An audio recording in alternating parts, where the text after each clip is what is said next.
Hello and welcome to the Scuttlebutt Podcast. Our guest today is Hunter Anderson. Hunter is a longtime friend of mine now, did one enlistment in the Navy, and is now an EMT and first responder with the Williamsburg, Virginia Fire Department.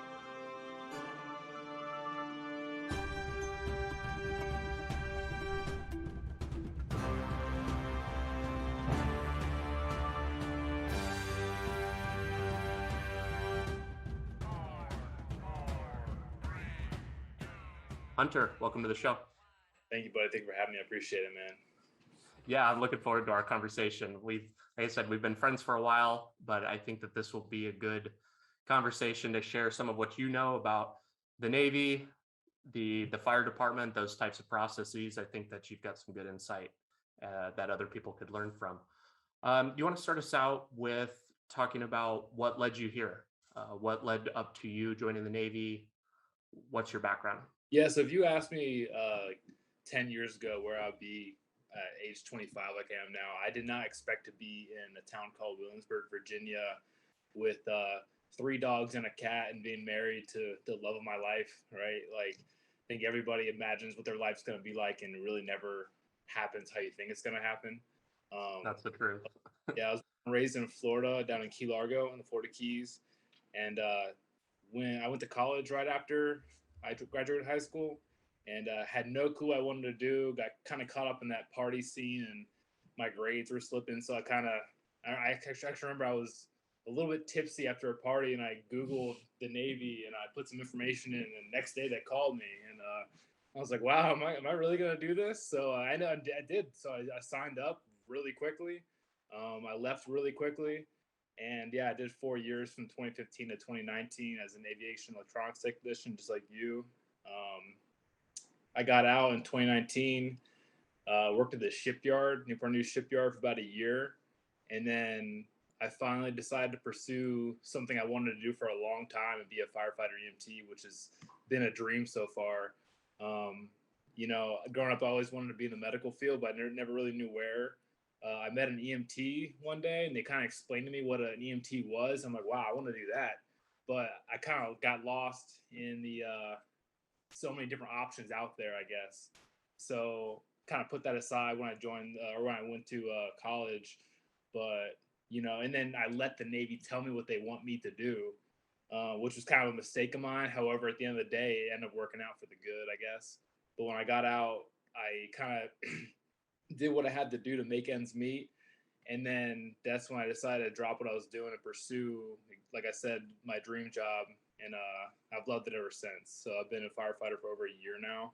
And it's been just a crazy roller coaster, but it's been awesome. That's for sure. You sign some type of contract commitment with the fire department the same way that you do the Navy, or is that kind of as needed? You can walk away at any time. I can walk away, but I did sign a contract. Not every fire department's like that, but because they put you through schooling.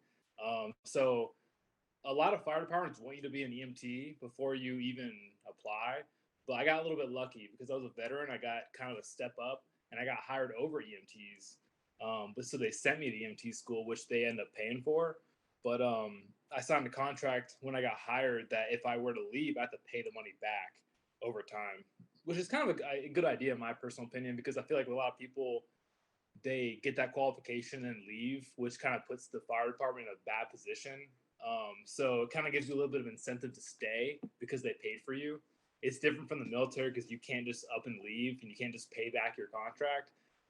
So that's something I have to do.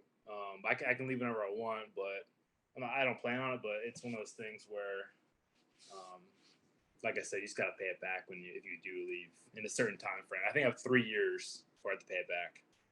So, yeah, I think a lot of people, if they could buy their way out of their contract with the military, they would. I'm not sure if that's actually an option, but I think that if people could, they would have tried that by now. Oh yeah. There's actually a little hack that I discovered a couple weeks ago. So the neighboring fire department was hiring, and they offered a lot more money than my department pays. So we actually had a number of people leave, but what they did was they ended up selling their leave basically, and that paid for the rest of their contract, which I thought was a little bit of a hack, I guess. But it's like even in the Navy, if you can do that, that would be kind of a steal people would do all the time. But it was kind of interesting to hear people do that. Yeah, that is interesting.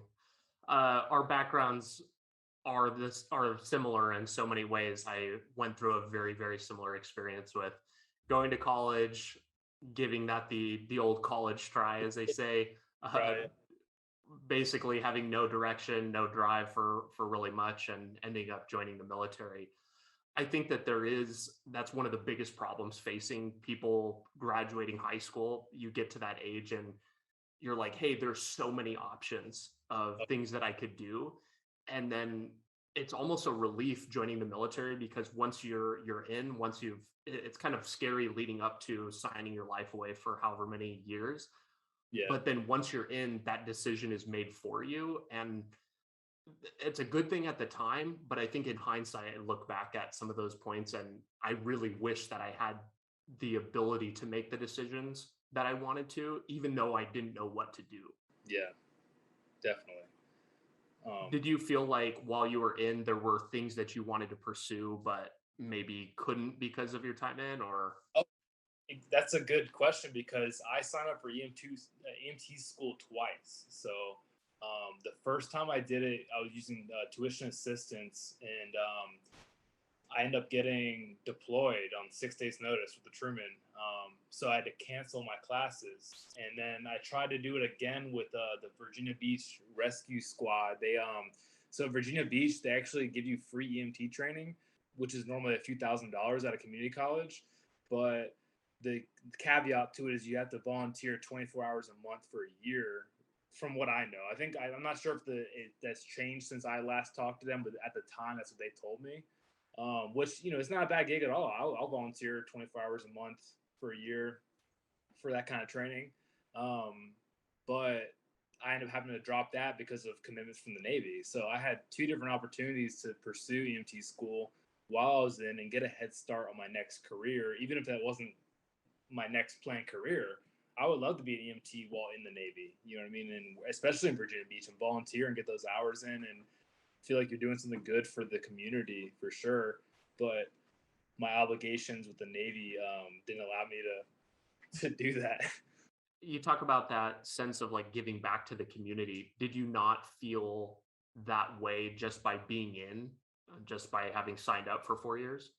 I did, but I think it's one of those things where when you start getting paid, you look at it a little bit differently. I think there's actually been a lot of studies that show that people who do things for free tend to enjoy it more, even if it is your passion. People always say if you love your job, you never have to work a day in your life. But I think the majority of people who find those jobs that they love, even my job now that I love, it's still one of those things where it's like, damn, I have to get up in the morning and be somewhere. Because I'll get fired if I don't go there. But if you volunteer, it kind of just, I guess it just hits a little bit different. It just, yeah, I loved being in the Navy and what I did for the country and in the community. But volunteering is just one of those things that hit differently. And like I told you the other day, I don't know if you remember this, but I was talking about Madison, how she's like, I would love to volunteer sometime. In my head, I was kind of like, why? Like, we have a lot to do. And she's like, I don't know, I just love the feeling of volunteering. And I love the feeling of, doing something you don't have to do, especially for somebody else. And that actually made me think a lot about the idea of volunteering. And like you said, you volunteer at the botanical garden, and I was like, wow, I like really admire you doing that. You did not have to do that at all. And yeah, I don't know. It's a different feeling that I love personally. Well, and I think while you're in the military, it certainly doesn't feel that way. I know that I didn't feel like I was making this big sacrifice to, I mean, maybe a little bit out to sea when you're just kind of like down on your luck and life in general because it sucks. But Yeah. when you're just showing up to the Navy or whatever branch in your day-to-day job, it doesn't feel like you're really making that large sacrifice. But then once you start talking to other people, and I think I had a big realization once I got out, like just an appreciation for people that did sign up. Even my past self, I Yeah. think it's easier to make that observation from the outside looking in rather than when you're the one doing it every day.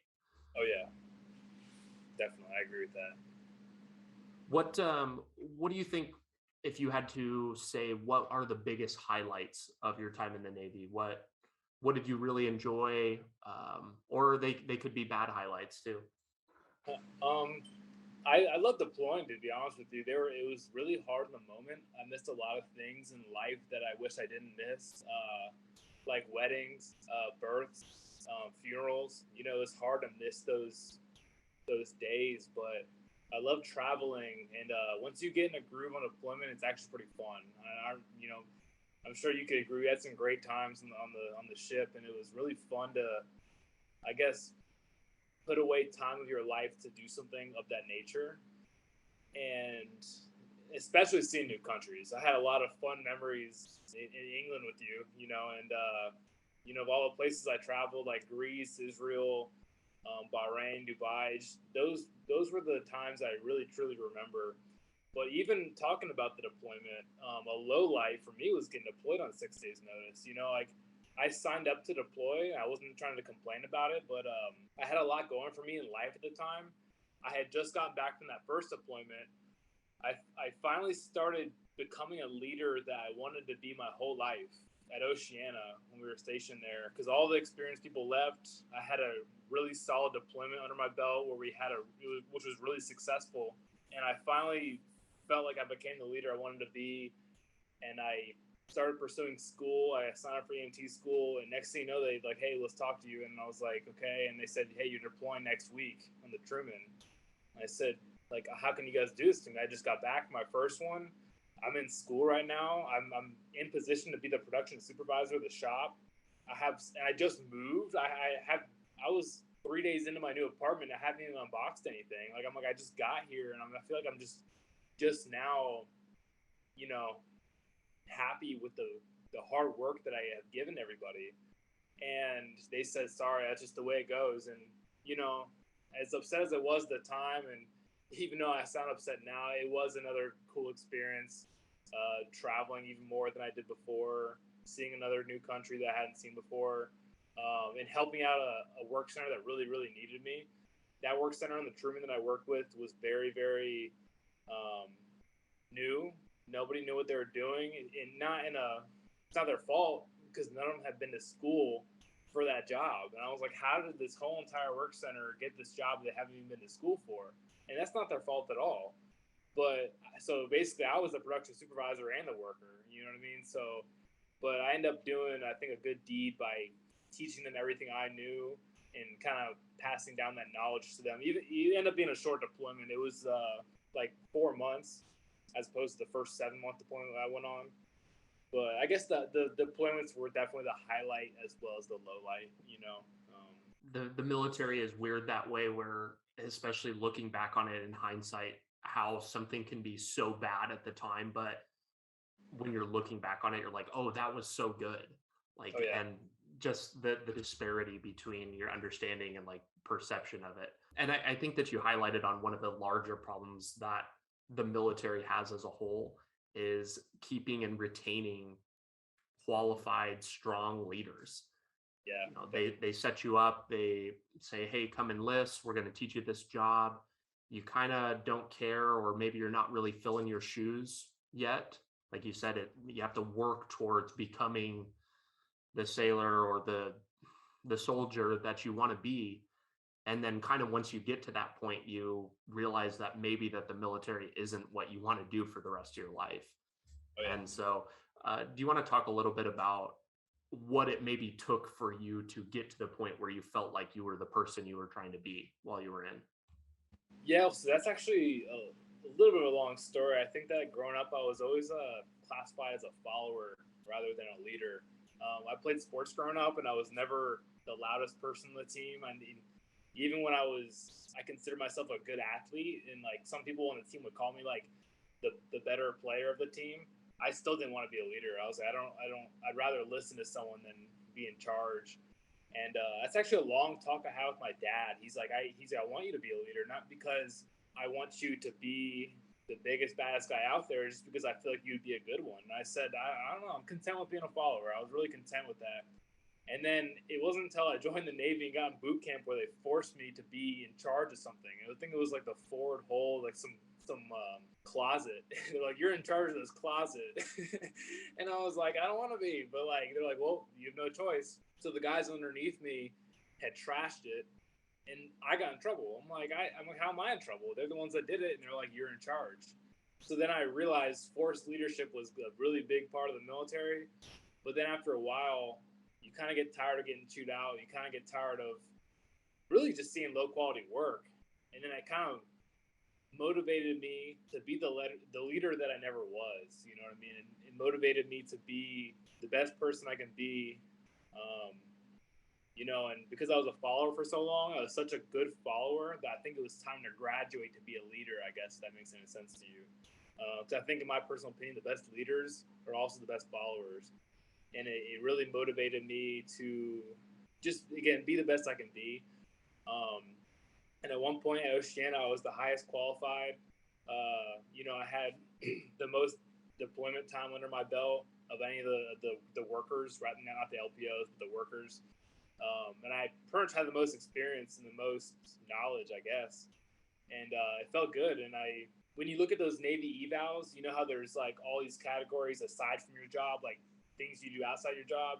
I wanted to pursue EMT school, so I was not only hitting the categories that I needed to in the work center, but outside of it. So I essentially was the person I wanted to be at work and outside of work, and I was hitting all these goals left and right, and I felt like I was just like so motivated to do more and do better. And I guess at one point, like I said, I was hitting all those checks in the box that I didn't even need to do, and to get deployed and lose all of that, it kind of hurt at the time.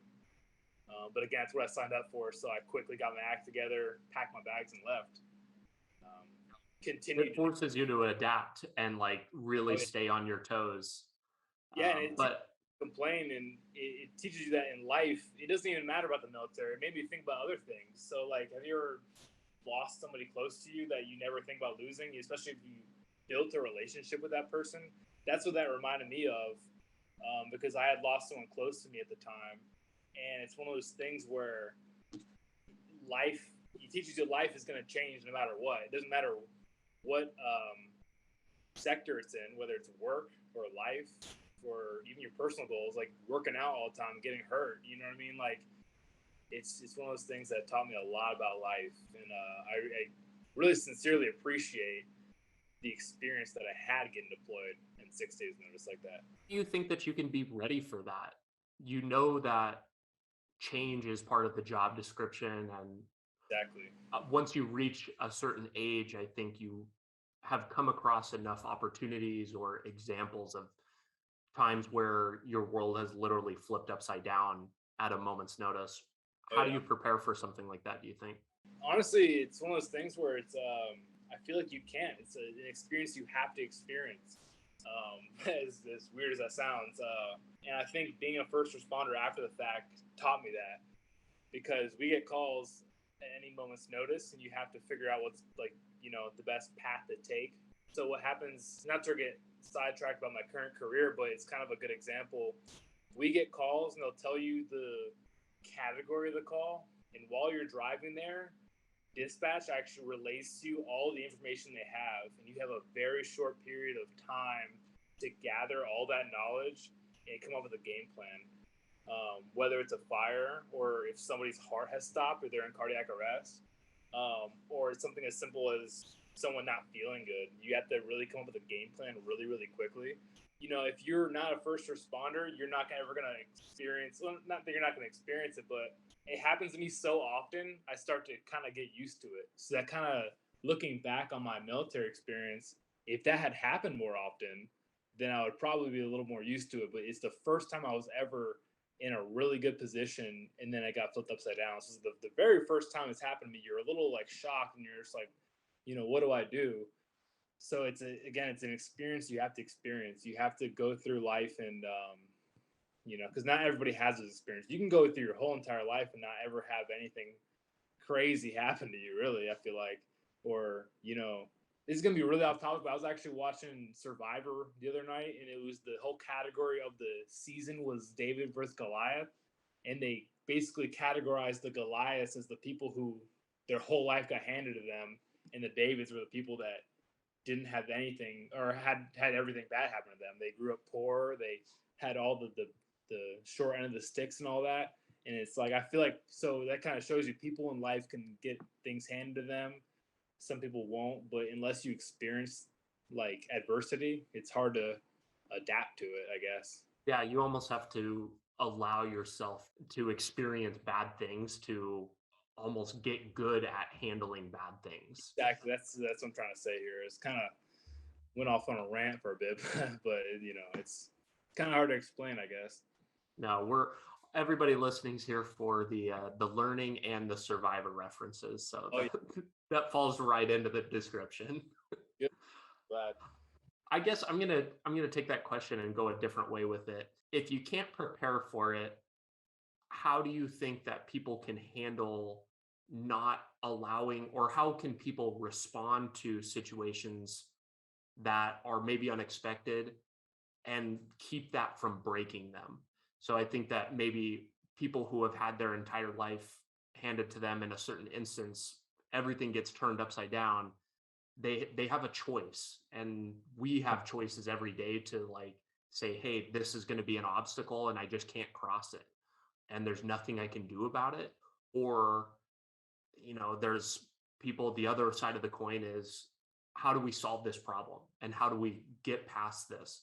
And that could be taken a couple of different ways. If you lose somebody close to you, there are people that just drown in grief for years and years and years.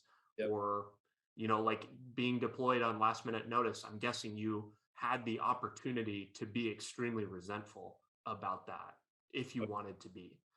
So how do you think that people can decide to work through things? Honestly, I think it kind of comes down to self-talk and manifesting the response you wish you had, if that makes any sense. I think positive self-talk goes a long way, and it's one of those little things you can do to kind of encourage yourself, because when you're in a situation like that of any nature that things are going wrong, it's like there's nothing you can do to reverse time. So it's really up to you to figure out what to do. And if you can't do that, the the least you can do is say this is going to be over eventually, and kind of talk yourself up, I guess. But for the people who just haven't experienced it, it's really really difficult. And I think you do need to have an open mind and understand that people go through things, and the toughest people have gone through the worst things. I don't know. It's a really hard topic to talk about, especially if you haven't experienced stuff like that. But I guess just positive self talk is the best thing you can possibly do. Yeah. Aside from just living it, because you have no choice. Really, you got to do it. Yeah, I think that that's right.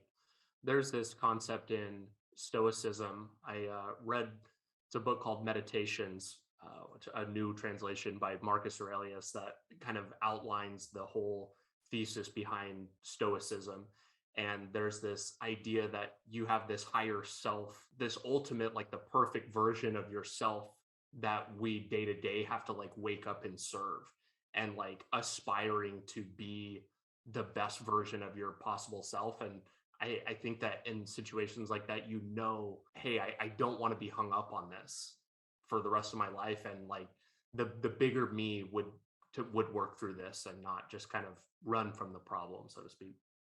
I agree, because again, at one point you really have no choice but to stick with it. You physically can't run from things that are inevitable, especially so for prime example, death in a family or someone you're close to. There's nothing you can do to get that person back. So it's one of those things where you physically have to overcome it one way or another. You really have no choice. So I guess things that are less dramatic than a death in a family, like even getting deployed on 6 days notice. I know people have gone through so much worse. People have been deployed to physical combat zones, because my deployment actually wasn't half of it wasn't a combat deployment. Half of it was exploring the Arctic Circle. We were the first carrier to go to the Arctic Circle in like 30 years or something like that.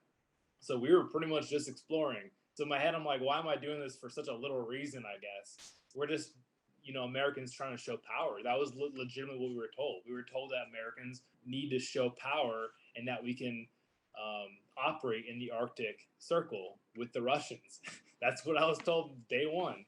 And I know people go through so much worse. So I guess in my head, I was like, you know what? I'm angry. I'm upset, but this is something I can get through. It'll be over soon, and I'll learn from it. And that's a tightrope to walk, though.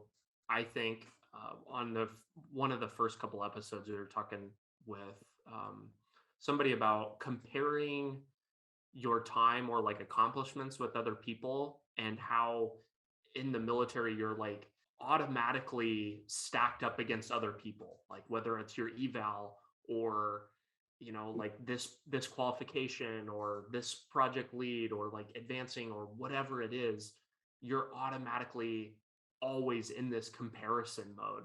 And I think something along the lines of what you're saying, it's too easy to compare, like somebody else had it harder than me, so I have like no room to complain. I think that that's good in a way where you can kind of help yourself or work through something difficult, but you can't like lean on that too hard, because there will always be somebody who's had it worse than you. It doesn't matter. I don't care where you grew up. There's somebody that's got it worse. And so I get leery of leaning on that too hard, because then your own experience almost isn't validated. Yeah, no, I agree with you saying completely. And it wasn't really meant in a way to invalidate. I guess it's one of those things where it kind of gives you a sense of encouragement, I guess. Like you said, someone's always going to have it worse than you, and you learn about it. You look at the news, man, and someone's always getting shot. A country's always going through hunger, and you hear all these crazy stories in the news, and then you go on social media and people are posting about how great their life is. But I think, like I said, I guess it's just a little bit of a way to encourage yourself rather than truly comparing it. I would never truly compare my experience to someone who had a really, really, really rough time, a lot worse than me. But I guess it's a sense of positive self-talk that I can try to find a way through it. And yeah, I guess it's all there's to it deep down inside. You know what I mean? No, I completely understand and hear where you're coming from. It doesn't mean your own experience is invalid, but yeah, it helps you kind of valid. I get every side of that answer. It's a tough thing. I feel like I am just beginning to like scratch the surface of really trying to understand my time in the military. And every time I feel like I'm making headway on it, there's like kind of another element that maybe I haven't thought of. So, but talking and having conversations like this, I think, are extremely beneficial to anyone that's looking to kind of process that experience and move forward with it. So I'm guessing that because you only took one enlistment and didn't sign the paperwork for any more time, that the military was not your long-term goal. Is that the nice way of putting it? Truth be told, no, actually, that wasn't really the case for me. I don't know if you were in at the time when they came out with a memorandum throughout the whole entire Navy where they said that they want your end of service to match your rotation date. So that happened to me, and they gave me a piece of paper that said, I agreed to do this. I said yes. And then 2 days later, actually rewind a bit. They said that paperwork had to be completed that day. And I said, I'm not ready to make this commitment. I'm 1 whole year away from getting out. I want to have a little bit more experience. I kind of wanted to get orders. I wanted to get orders and see where my next step was. Because if I got like Hawaii orders or Key West or Spain or Greece, I mean, that'd be awesome. So this was going to add more time to your contract. Is that right? Yeah. So it asked me to add more time. They asked me to add a year to my contract. And I wasn't ready to make that commitment. And they had said, you need to make this today. And then, I kind of got bullied into it. So I said yes. 2 days later, they come back with a piece of paper same question. They're like, oh, there's a typo and it was invalid. So it's like, when do I have to make this decision? They're like, right now. I'm like, okay, yeah, sure.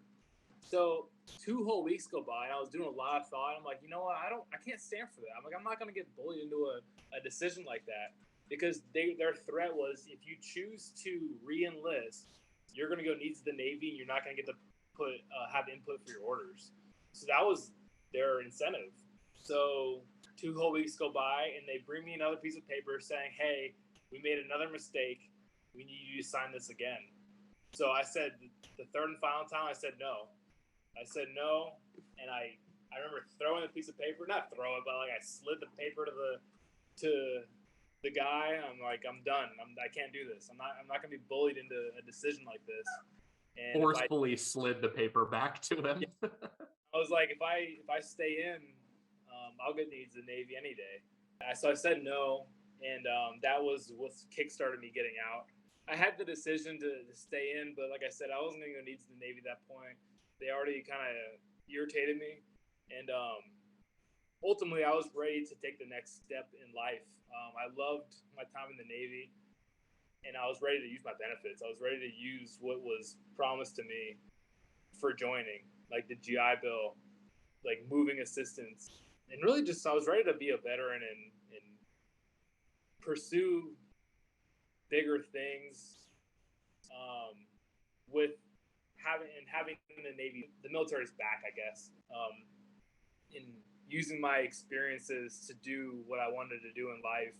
Because I didn't like being an aviation electronics technician. I actually remember I had to do the paperwork called Seaway, where it tells you, where you basically are saying saying in or getting out. And on that paper, it was a computer form. It had a list of cross rate options, and I clicked on it, and the guy who was doing it told me, he goes, AT was number 47 on your list, because it listed all the jobs in order from your most similar to your ASVAB all the way to the bottom. And number 1 ended up being hospital corpsman, which is like what I do now. I'm a medic now, so it's like one of those things where, like, they knew the whole time that was the best fit for me, but they chose needs of the Navy from day one. So, you know, I ended up upholding my decision to get out and being really, happy about it. And I was very happy with my experience, but I was ready to move on to my next chapter for sure. Yeah. That's such a wild thing to hear, that it's almost like the universe was like, hey, you need to get out. Like, here's the paperwork. We're telling you to sign it. Like, just say, yes, I want to get out. Oh, you filled it out incorrectly twice? Like, what are the, I mean, I know that the military is notoriously bad on paperwork and people's stuff getting lost, but that is wild. It is. I always tell people that story when I'm getting out. When I tell them I was getting out, because people always asking, why did you get out? I'm like, well, for example, number 1, I tell them that story. I'm like, let me add to my scroll here, go through, all these reasons why, but that's number 1 right there, I guess. That's interesting too, that you said that they were trying to use going needs of the Navy, or I'm assuming that there's some kind of equivalent in all branches, like you have no control over your next set of orders or where you're going to go, as if you have some kind of leverage already to pick. It's like when you go up for orders, you put in your selections, but I don't know how often people actually end up at their first choice of place anyway. Exactly. Well, dude, they threatened to cross-rate me. They're like, we'll make you a plumber in the Navy. Like, I'm dead serious. The paperwork said we have the option to cross-rate you. If your job's overmanned, we will cross-rate you. I'm like, that blows my mind. Like, I was like, I'm literally being held at gunpoint to make this decision. And I'm like, I can't do it. I have too much pride. The Navy taught me to have pride. So, I mean, it's almost like they shot themselves in the foot there. You know what I mean? Maybe when I was first enlisting, if they told me I had to be a job that really, really shouldn't have been, I knew I wasn't going to like, I probably would have said yes anyways, because I was ready to do something other than college. So I guess, like I said, they shot themselves in the foot there. I hear that 100%. And I know a lot of people's experience has been similar in terms of how much bartering power you really have when it Yeah. comes to signing up for more time or trying to implement your own choice into somehow what your future is going to look like. It usually doesn't work out the way that you think it will. Exactly. So you decide to get out, and then you end up going to work at the shipyards. Yes. Yeah. For those that don't know or have lived in Virginia or not former Navy here, the shipyards I think there's two of them, right? Yes, there's Norfolk Naval and there's the Newport News Shipbuilding. How many people would you say that are former Navy that work at the shipyards? Is it like 100%? Or is there people that? No, because I've met a lot of older guys that's like, I've been here for 40 years. Like, I knew from the day I was born in Newport News I was going to work here. And but so they're at Newport News Shipbuilding. I think they told me there was 30,000 total employees, and I never got a number on how many were veterans, but a really good number were. Especially because I got hired through a contracting company who found my resume on Indeed. They saw the word Navy and they called me. And that's what the guy told me. I call everyone from the Navy that I see on Indeed and I ask them if they want this job because they'll hire you regardless of your experience. So I was an AT working on electronics in the Navy. They offered me a job as an electrician. And I was like, oh, I guess you can see the similarities. But when I got to my crew, this guy's like, yeah, I was an AO. I worked on ordnance. I'm like, well, what specifically? He goes, I just lifted the bombs in the aircraft. I didn't do anything but that. And like, he got the job. I was like, wow. He goes, let me guess, who's your recruiter? I told him the guy's name. He goes, yep, he called me too. I was like, wow, I don't feel special anymore. All right. Dialed in on those Navy guys. It's not electronics specific. They just want workers. They didn't care at all what I did. So, but it sounds like over the years, like hearing your experience there, it doesn't sound like it was bad. Oh, I got paid the most I've ever been paid in my entire life. Like, really, that was insane. Honestly, not trying to be boastful by any means here, but if I worked, I got $1,500 a week, which was like almost double what I got in the Navy. So, and that's because I was a contractor though, because like they pay a little more for, not a little more, a lot more for out of state workers. And because I'm from Florida, I still had Florida ID and a Florida license and all this stuff. So it was kind of a little bit of a loophole, I guess, that they paid per diem for me because I had a Florida license plate. You know what I mean? And it was very, very hard work. I came home, my bathtub was just black from the hard work that I did, but the pay was just like insanely good. So kind of gave me, it was kind of a good and bad thing because yes, I was getting paid a lot, but it didn't give me a real sense of the pay from the outside world. And that's actually where I struggled when I left that job. I got, my pay was like, well, I get paid now a third of what I got paid in the Navy. So it's like, if I'm making double what I did in the Navy and then a third of what I did in the Navy now, it's just hard. It was hard at that first. What ended up leading you to decide and like walk away from that type of pay? I hear so many stories of people like landing into a quote unquote good job, like a good paying job, I guess, and the money ends up being too good for too long for them to walk away from. So obviously something must have happened or really must have had a change of heart to walk away from that.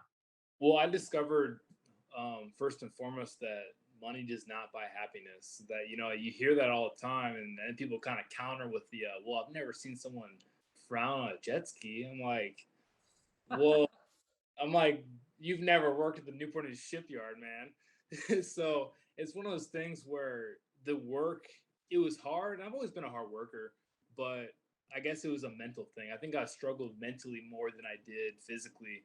I came home hurting every single day. My joints hurt.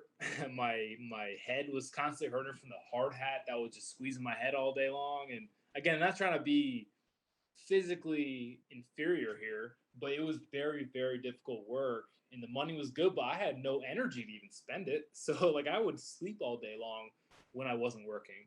But there was terrible leadership there. I knew it wasn't what I wanted to do with my life. I was already struggling with other things in life. I was going through some really hard times, period. And I struggled really hard mentally. I went through actually really bad depression when I was working there. And I actually remember texting you. I don't know if you recall that, but I texted you one day. I was like, man, I'm struggling. This is a long time ago. I remember seeing an ad for the job that I work at now, and I was like, I can't afford to do it. So I saved up some money over time, and then I applied for this job, and then I got it. And I was, I had some money in savings that I could continue to live the lifestyle that I had for a little while, and then I got the downgrade that just because I was so used to the money, and I can't afford the lifestyle I lived in the Navy and at the shipyard that I do now. I'm with my wife now, so we split bills, which is a lot easier. But I couldn't be single and do my job now and live the way I was living before, for sure. Yeah, I think you hit on a couple things there that I want to talk about. One, the idea that money doesn't really solve anything for you personally. I've heard that money solves your money problems, but it's really easy to, once you have some money, to realize that if you are having issues, that they generally are much bigger than that. Like it's maybe bad behaviors, or like maybe it's bad money management. That was one thing as a young E2 or E3. Yeah, I exactly. was spending 90% of my check on beer or just like fun things. And I've got a car payment, and I'm like, just don't have like my financial life together. That's kind of what ended up leading me to go to school for finance. But the that like good money management like isn't really instilled in the military at all. And so even once you get it, you don't really know what to do with it. Exactly. No, I agree with that completely. Well, another thing is like I made a certain amount in the Navy, and I always had the mindset that I didn't make a lot for some weird reason. I don't know if you ever heard that in the military, but I always heard the military doesn't pay well. So when I made a certain amount of money and I was doing really good in the military, I was like, oh, they don't pay anything here. I can get a better job outside the Navy. You know what I mean? And then I remember I had multiple job offers outside the Navy, and it was like my first offer was 13 an hour. I was like, no disrespect to that price, but I'm like, I'm not making that now. I make a lot more than that now. So I just being young and dumb, I didn't understand that was like a legitimate issue with getting out. Is like you're not always gonna find the job that pays as much as you think it's gonna pay. You know what I mean? And I was financially responsible in the Navy, but when I got out, and I got a really high paying job after several low offers, I finally got a good offer. And I'm like, wow, I can make a good living outside the Navy. So that's when I started getting financially irresponsible, because I didn't understand that that's, the most I'll ever make in my probably entire life if I don't pursue anything other than what I do now. Well, and the pay in the military isn't bad. It's definitely not life changing, but I think that is an important thing to understand too. You're not going to just get out and like, unless you've got like some really in demand skills, or maybe you've got some schooling or whatever, it's hard to roll right into. Or maybe if you've been an officer, they're more inclined to like jump into like a higher paying job. Oh, yeah. Or maybe even 20 years in. I know like in this area specifically, they want to hire people who have been in for 20 years. But if Yeah. you've only been in for one enlistment, and you are 22 years old and that's what you have, like that's great. That kind of says something about your work ethic, Yeah. but maybe not your qualifications. So I think that's an important thing to understand when you're getting out, is what's realistic in terms of how much I can go get paid with the skills that I have. Oh yeah, for sure. Definitely, man. Definitely. So how do you make that? You said something, you're getting paid like a third of what you were getting paid before. How do you make that decision to just like chop your lifestyle down and make a lot less money, Um, but maybe do something else like with a career or maybe a different direction? Is that a sense of purpose thing? Is that come back to the volunteering thing you were talking about earlier? that comes back to just pure happiness, man. I wanted to be happy, and I knew deep down inside this is what I really wanted to do my whole life. I wanted to be in the medical field, like I said, and I wanted to make a difference in the community. And what I ended up doing was saving a bunch of money. I ended up saving a lot of my paychecks, and then I got the job offer, and then they ended up telling me that, hey, you can use the GI Bill for this. So on a different topic, that's something else I wanted to talk about was the GI Bill that I use. But at the time, I didn't even when I got the job offer, I didn't know that. When I was pursuing that, I did not know you can use the GI Bill for this career. So that was actually a little bit of a factor when I took the job ultimately, but I ended up going through some financial hardships where I had to spend essentially my whole entire savings. And there was a period of time where I wasn't getting the GI Bill because there were some paperwork issues that happened. So I went probably 6 months without getting the GI Bill, and I was like really, really, really struggling. And it was extremely hard, but it was one of those things where I looked at the big picture and I said, "Hey, I'm gonna get this pay soon, the GI Bill soon, but it's also gonna give me time to live this lifestyle I truthfully wasn't entirely expecting." So I wasn't really expecting to make as little as I did. Obviously, they offered me the job with the salary, but with my savings and the GI Bill, I'm like, okay, I can, use that as the counterbalance, I guess, and the difference in my bills, and eventually adapt to that lifestyle. Then I was getting married, so I was like, I knew my bills were gonna get cut in half. So it took kind of a little bit of a trial and error and a lot of thought. But looking back on it, I would rather struggle and continue to do my job now and work something on the side, because that's another factor is like as a firefighter I work 24-hour shifts, so I have a lot of time to do other jobs. So it's like the worst case scenario, I'll work a side job or whatever, but it ended up working out. And after a year I learned to adapt to the pay without the GI Bill, because in my head I had to say I'm not gonna get this forever because you only get it for a certain amount of time. So I started to live off of my salary, but it definitely took time, but I started to learn how to do it. It takes so much discipline to understand, hey, this is how much money I have coming in, and this is like what my bills are, and like making that work and not being able to like do anything else.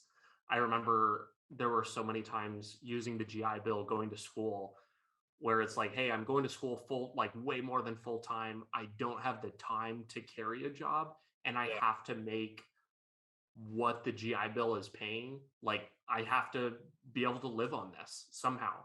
And yeah. so you really start to get creative about how you spend your money. And it really calls you into question on what you're doing for fun on the weekends. Are you dropping half a paycheck at the bar on a Friday night? Or are you maybe staying in and you buy an Xbox and a game and just that's your fun on the weekends, or Well, whatever that may be?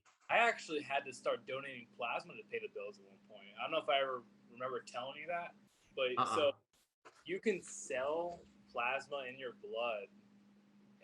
It actually pays pretty good, man. I was making, well, I'm gonna tell you this, I still do it. Here's the reason why, because the money's really good, man. You get paid nearly $500 a month to get a. They put a needle in your arm, and they take the plasma out of your blood, which sounds absolutely ridiculous, but like there was a period of time where I struggled so badly I had to do it to pay the bills. Then when I started to get some more income and I started to learn how to manage my money, I kept doing it. I was like, you know what, it's too easy. I'm not afraid of needles. I work in a field where I needed that, gruesome things don't bother me. So, and they pay really well, and you do it twice a week. You don't have to, but like you can as maximum. You can do it twice a week, and you make a lot of money off of it. I'm like, wow, this is easy. I can invest all this money, and now that I don't need it to pay the bills, I invest pretty much all of the plasma money. So it's like, it's a random source of income that I learned from struggling so bad. I don't Right. recommend it, but There's that whole idea around like living really, really frugally and within your means. yeah, You know that that won't be forever. Ideally, like your goal over time, like you're likely going to start making more money, and when that happens, that frees you up so much. You're like, oh wow, I'm used to living on $500 a month, and my paycheck just doubled, or whatever. Like if I just keep my lifestyle the same, the amount of take home pay that I have just grew exponentially. And like you can do so much more, like invest for your retirement or whatever it may be. That's such a strong concept to understand in like basic financial management. Definitely. So you talked about the using the GI Bill in like a way that you weren't really aware of being able to use that. Talk a little bit about that. We ideally have a lot of people that would benefit from understanding like how the GI Bill works, and then maybe the program that you specifically used it for. Yeah, so I'm using the post 9/11 GI Bill for on-the-job training at the fire department. I did not know you can use that. Maybe I should have paid more attention in TAPS or TGPS of the the class they make you take when you're getting out. But I don't even recall them mentioning it. And I thought I was pretty. I paid a lot of attention in that class. But when I got the job offer, it got to the point where I wasn't applying to them anymore. They wanted me. It was now it was their time to get me to take the job rather than take it somewhere else. So they're like, "We'll give you the GI Bill." I'm like, "The GI Bill for what?" And then they sat me down and told me like, "You get the GI Bill for being on probation at the fire department." So I got home, I looked into it, and they were right. There's a section of the post 9/11 GI Bill where you can work essentially an apprenticeship.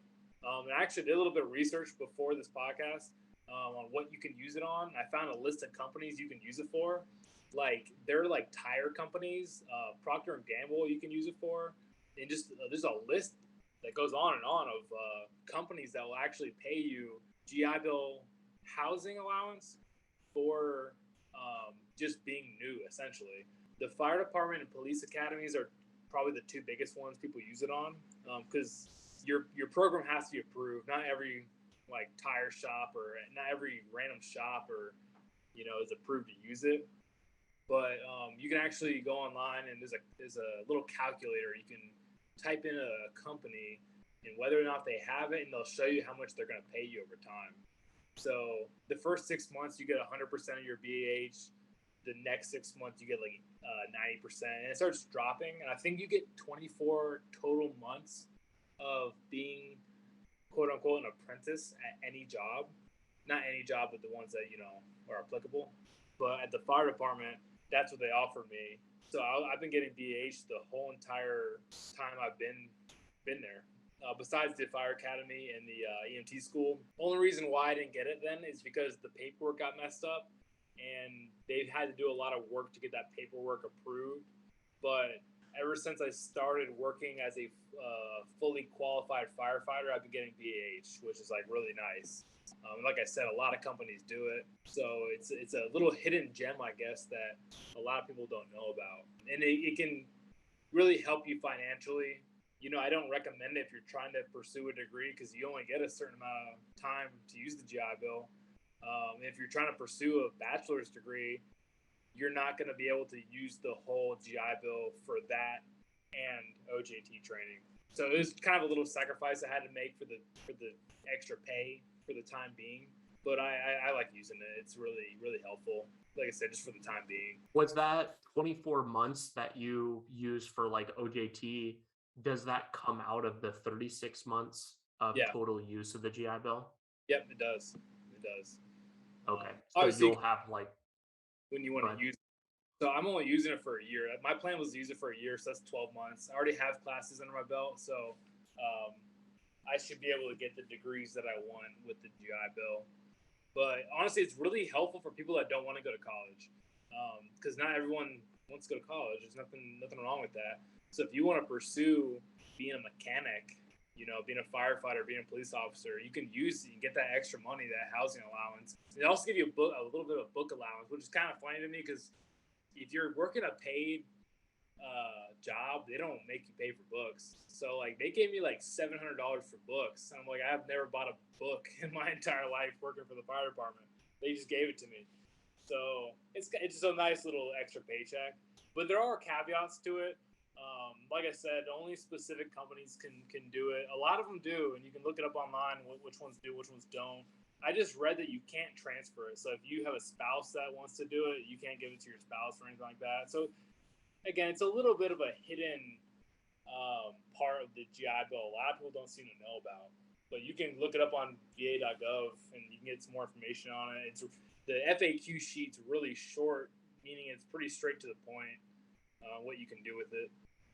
But it's pretty nice. Yeah, when you were telling me that you had gone through this process and had been like using the GI Bill for something other than school, I was like, wait, what? Like that's just like in the military, so many veteran benefits are out there that you just don't know about. And like you really have to do the research, or like you almost have to hear from somebody who's done it before how they did it, or like at least be aware of its existence so you can like track it down. And like once you kind of know, you can talk to the VA or talk to whatever the resource is about how to implement it. But just kind of the knowledge that it exists, I think is half the battle right there. Exactly, for sure. And I've heard of a lot more hidden gems in GI Bill that I don't have like facts on, but I remember just talking to people like, oh, you can do this, you can do that with all the GI Bill and all the benefits. And it's like, I'm like, I do not remember hearing about this. So, and it's not that they didn't tell us. I just feel like it's one of those things where if it's not in your head on what to ask, I don't know if you ever experienced or learning something new. They're like, what questions do you have? I'm always like, I don't know, just because I need to experience to ask the questions, because I don't know what questions to ask. And that, I guess that was one of them. I don't remember asking that in the TAPS class just because I don't recall that ever being a topic. But I don't remember that being a topic in my class either. Okay, that's what I thought too. There's a lot of people that don't know about it. Well, and I think that questions to ask is such a big problem, because so much of the time while you're thinking about, if once you have it made up in your mind about, hey, I want to get out and I want to like maybe go this direction, you kind of have some idea, but all of your peers at the time while you're in, maybe at TAPS class, you don't even know what to ask about. You don't know what problems you're going to have with the VA. You don't know, none of those people have gone through VA health insurance. None of them have used the GI Bill before. So nobody can answer your questions. And exactly. I think that there is a really bad feeling of being out. Now you're completely disconnected from your support network. And now you're trying to figure out how to like implement all these benefits and things that you've earned, but there's not a lot of resources there to help you.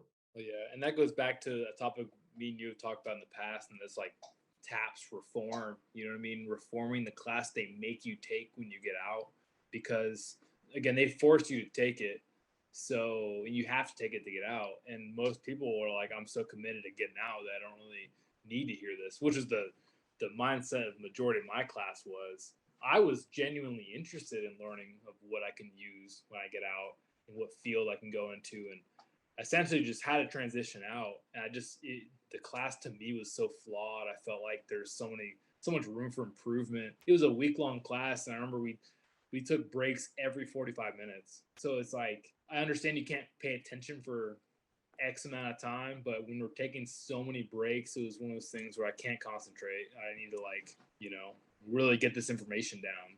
I mean, you can really skim it down to a 3-day class if you really needed to. If you were, other than this specific portion of the GI Bill that you're using for OJT, if you were exiting the Navy again starting tomorrow, what would you wish that you would have known prior to exiting, and how would you have implemented that? Like we've mentioned, I think just how to utilize benefits and what exactly you can do when you get out. The head instructor of my TAPS class was not a veteran, so we had a lot of questions for her, and she's like, and she had answers to a lot, but she read it from a book, and then she ended up, or she's like, I have to ask somebody. So I think just the whole TAPS class needs to be reformed, period. I think it should be run by purely veterans, and I wouldn't even be upset if they like put advertisements out for 1 or 2 day job offers where you can just talk about your experience at TAPS. You know what I mean? Especially if you have to use a benefit or something along the lines of what I use. If they put a job offer out saying, like, hey, well, even if it's not job offer, man, I'll volunteer to go to a TAPS class and tell them about my experience using the JAB as a firefighter. Like, I just think they should do a better job at teaching more pertinent information about, things you're going to experience when you get out. especially because I feel like a lot of people joined right out of high school. You know, I met so many kids that were 18 years old that didn't even have a job outside the Navy. So when you're working a career such as the military for 4 years and you never even had a part-time job, it's hard. It's really hard to get out, I feel like. And I think just focusing on the easiest things to learn, maybe, rather than all the nooks and crannies of stuff you're not even going to use when you get out. Yeah, there were a lot of specific details, but also not a lot of specifics. Maybe not specifics that pertain to you. Exactly. It's almost like the TAPS class needs to be run like maybe before you get out, and then maybe like 6 months after, to see like, hey, what problems have you occurred or like run into? And I'm guessing that there probably is a pretty large disparity, or the TAPS class would be run a lot differently Yeah. had they talked to veterans 6 months after they left to figure out what problems they had. What should we be spending more time on after you get out, whether it's healthcare or use of the GI Bill, or then you can kind of really dive into the specifics. Yeah, I think you should take it before you even make the decision to get out. I think they should be very, very real with you and say, you know, your job as an aviation electronics technician on F-18 fighter jets is not necessarily going to translate to the civilian world, considering there's no F-18s in the civilian world. You know what I mean?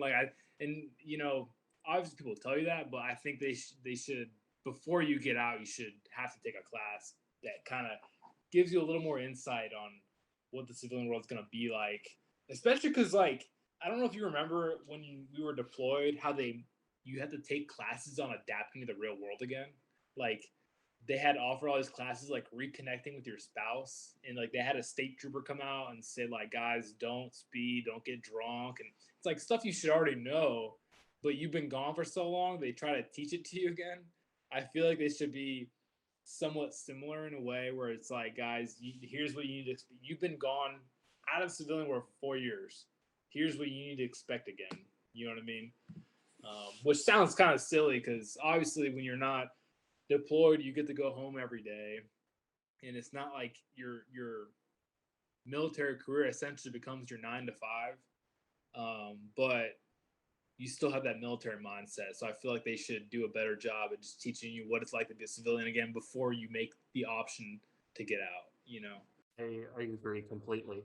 And I think one of the large things that's missing with that reintegration is understanding how to take what you've done, the titles that you've held, the jobs, all of that, and turn it into verbiage that other people will understand.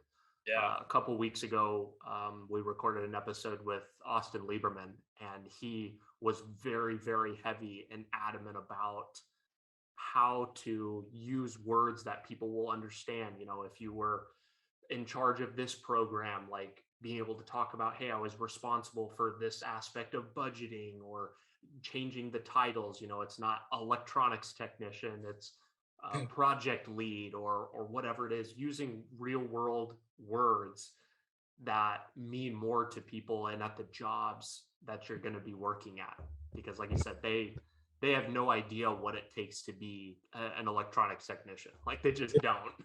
Dude, I remember someone asked me what my job was in the Navy, and I was like, I RFI EOSUs. And they're just like, what? I was like, oh yeah, it doesn't make any sense to you. Like, I'm not trying to treat them like they're stupid or anything, but just you're so used to like the acronyms in the military, you're just like you don't know what to say. I think that also is one of the driving factors behind what keeps the military community associated with the military community. Nobody wants to learn how to translate that, or like kind of reintegrate back into just, hey, I'm not affiliated with the military anymore. And that's, I don't know. I know that a lot of the friends that I've made while in the service, like, I feel like those are going to be my friends forever, Yeah. versus it's because we have something in common.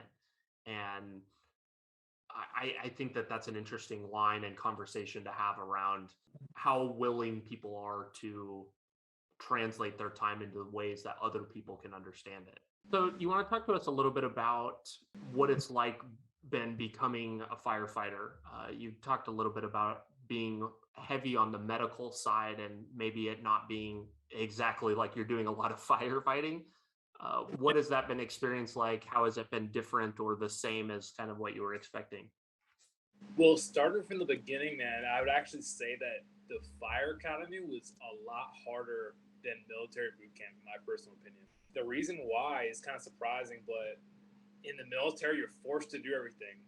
You live there. You're told when to go to sleep, when to wake up. And you have a whole curriculum planned on what to do. I remember they actually forced us to study. I remember they gave us flashcards in boot camp that and they said write this down. So every person wrote it down, and they're like, "Show me what you wrote down." And we showed the military instructor what we wrote down, and they said, "Show it to the person next to you." So they physically forced you to study flashcards, right? So everything was forced in the military. In the fire academy, your success is entirely up to you. You don't have to go home and study, but you're going to fail the test. You don't have to take care of your body and eat right. You can go to McDonald's after the fire academy, but you're going to fail the PT test. And you can tell pretty much who had been in the military and who hadn't, because there had been quite a number of us who took it really seriously as if it were boot camp. And there are other guys that are like, who wants to go to Zaxby's after class? And those guys did the worst on the PT test, and some of them even failed it. So again, it's one of those things where you have so much freedom in the civilian world that your experience in the fire academy was up to you. But honestly, it was probably the most challenging thing I've done physically, because even though I don't fight a whole lot of fires now, they make you go through fake fires where they put you in buildings where the temperature is really, really, really hot, and you have to essentially search for these fake victims and zero visibility. And it was challenging, man. I remember I came out a couple of those, they call them burn days. I came out a couple of burn days like barely alive, man. My blood pressure was super low. I was dizzy. I couldn't talk straight. It was a very challenging experience. And then you go to EMT school, which is mentally challenging. Being an EMT is not easy. So in the military, you and we troubleshooted technology, and as an EMT, you have to troubleshoot a person, and everybody's different. Every person on the planet is different, and all that technology we worked on is the same. So eventually, you start seeing repeat patterns, and you definitely see some repeat patterns in humans, but it's hard to figure out what's wrong with somebody, especially because we're not doctors. We're just trained to get them to the hospital and do what we can to intervene for the time being, which is whatever the transport time is. But the whole process of becoming a firefighter or EMT was very, very challenging, especially if you pursue being a paramedic, which is like in the EMS world, the emergency medical services world. There are levels to what you can and can't do. EMTs, like I am, have a very basic set of knowledge. I can get someone to the hospital. I can do some certain interventions. I can do CPR on somebody. But paramedics, they can shock people's hearts back into place. They can cut someone's throat open and stick a tube down it to make them breathe. It's a really complicated field, but I feel like the military definitely set me up for success in this field, and it's really, really challenging, but it's probably the most exciting field you'll ever get into in your entire life. And I love it. I love every single day I go to work, for sure. Do you think that the military set you up for that? They call the military, or not the military, the fire service as well as the police, they call it paramilitary, where there's discipline, but it's not like the military. We don't have to march to the trucks, you know what I mean? But you have to be presentable. You have to look good. You have to be physically fit, and you have to obey orders. There's a chain of command. I have a captain. I have a chief. You know, there's ranks to the fire academy or the fire service, and even the police service. So it set me up. So my chief, I call him chief. Like I sandwich chief in a sentence. A lot of people who have not been in the military don't understand what it's like to call somebody a chief, right? So saying chief is second nature to me, you know. And you see, again, it's a structure thing. I feel like, but it's a fun career, man. It's like best thing I can think of it is made for me. It sounds like it gives you a lot of the structure of the job, and Yeah. maybe the same sense of fulfillment that the military gives you, Yeah. but more of the leash on your personal life in terms of like, hey, I want to take time off, or I want to go to school, or I want to go do this other thing. It gives you the leeway to be able to do that with, like I said, the same kind of sense of fulfillment. Definitely, for sure, man. So, as we talked before we start filming, I am on vacation right now. I took 2 days off of work, and I had a 3 day break. I worked 24 hours, and then I had an 11-day break. So I used 2 whole vacation days for 2 weeks off work, essentially. And the military, that's a lot. It's like half your vacation per year. So it's nice for sure. Yeah, that's a ton of time off. Is that a typical fire department schedule, or how do most firehouses schedule that? The heavy majority of firehouses will run 24 or 48-hour shifts. So it really depends on where you work. A lot of the neighboring counties from where I'm at follow the same schedule. So it's 10 days a month, but 24-hour shifts, which sounds like a lot of time off, which it is, but it's also a lot of work in the time being. I work 56 hours average a week. So it's not a 40, it's a lot more than a 40-hour work week. You know what I mean? And during what's called my hell week, I work 96 hours a week, which is just 1 week a month, where it's like you work every other day for 24-hour shifts every other day. But then you have like a lot of time off towards the end. So every month you get at least a 5-day break, which is pretty nice for your physical and mental health. And just being off work, it's just nice, period.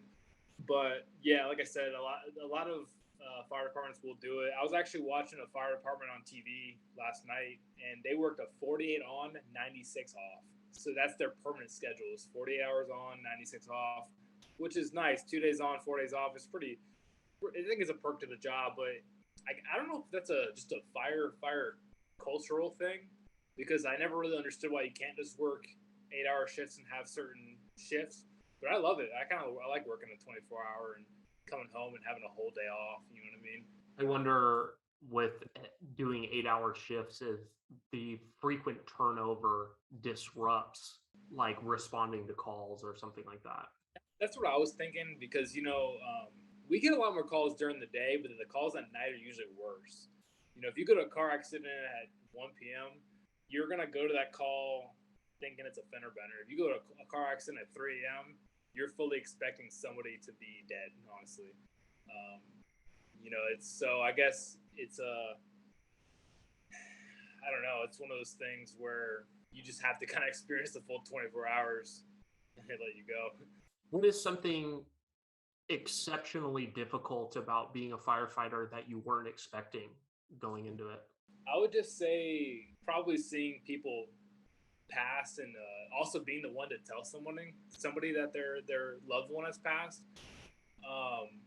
You know, being a first responder, whether you're a police officer or a firefighter or EMT, you kind of expect to see death, right?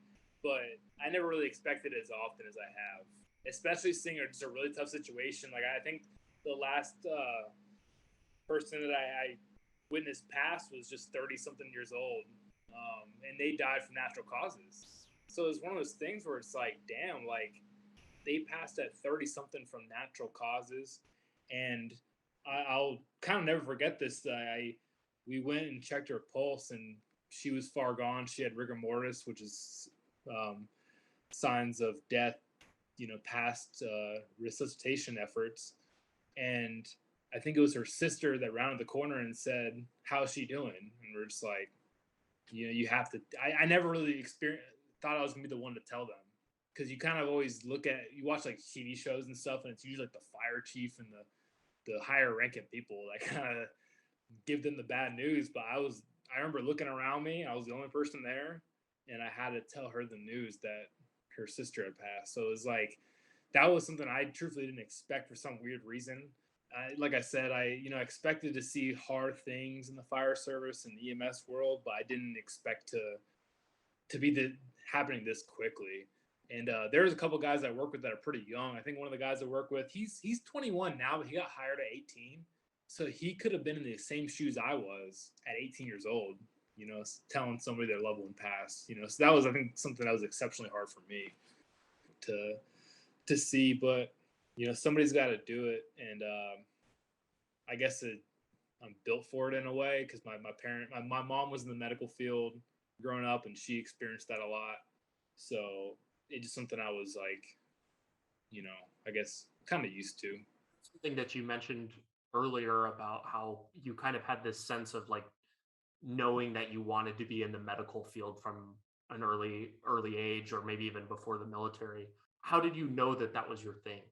I think that getting out, a lot of people, myself included, have gone through a period of time where you're not really sure what you should be doing. You don't know what your passion is, what your calling is. How did you know that was your thing? When I was a kid, I used to love so I used to visit my mom in the hospital all the time because she worked. She was an X-ray technician and she did like CAT scans and MRIs and all that. And I remember going and visiting her, and I'm like, the hospital's so clean. I love it. I love the smell of the hospital. I love just being here. And I knew the gravity of what she did, but I just loved the environment, I guess. But on top of that, I loved like ambulances. I used to love like listening to the sound of an ambulance, and I would see them drive by, and I would want to chase them. I used to want to chase them so bad and see what's going on. And at first, it was me being Snoopy, but then I'm like, I want to help. You know what I mean? When I remember seeing a commercial for the Marines back in the day where it's like, most people run from danger. Well, the Marines run into it. And it kind of resonates with me a lot because I remember, again, like I said, hearing ambulances, I'm like, everyone's going that way. I want to go to the direction of the ambulance and see what I can do, even though I have zero skills that can help. I just want to know what I can do to help. And I met an EMT, like I mentioned previously, and they explained to me what an EMT did. And then it actually wasn't until I was 20 years old when I got into a car accident. And then I remember an ambulance pulled up, and the guy that got out was wearing firefighter gear. I'm like, this is weird. And they put me in the ambulance. I'm like, hey man, are you a firefighter or are you an EMT? He goes, I'm both. I was like, you're both? And he's like, yeah, he's like, most firefighters are EMTs. So, that came and gone. A couple of days later, I Googled firefighter EMT, and I kind of read that the heavy majority of firefighters were EMTs. And I'm like, wow, that is like what I want to do. I wanted to be an EMT for a long time. But when I saw this guy get out of this guy fights fires and is an EMT, I'm like, that's awesome. I want to do that. So that's something, yeah, I ended up pursuing. And I think that you described that perfectly when you get into the thing and the whether it be a field, a job, a certain industry that you're supposed to be in, it doesn't matter all of the other little things that get in the way, like, hey, I'm getting paid, a third less than I used to, or there's these problems. I work like 2 days straight, or like have to do these monster hours. That like sense of being where you want to be, and like I think especially after the military, choosing, hey, I am the one that's responsible and I'm choosing to be here. That is such a good feeling when you know, hey, I want to be here and that's why I'm here. Oh yeah, and you know what's something I love actually now that I think about it, about the 24-hour shifts and the 40-hour shifts is those people you work with become your family.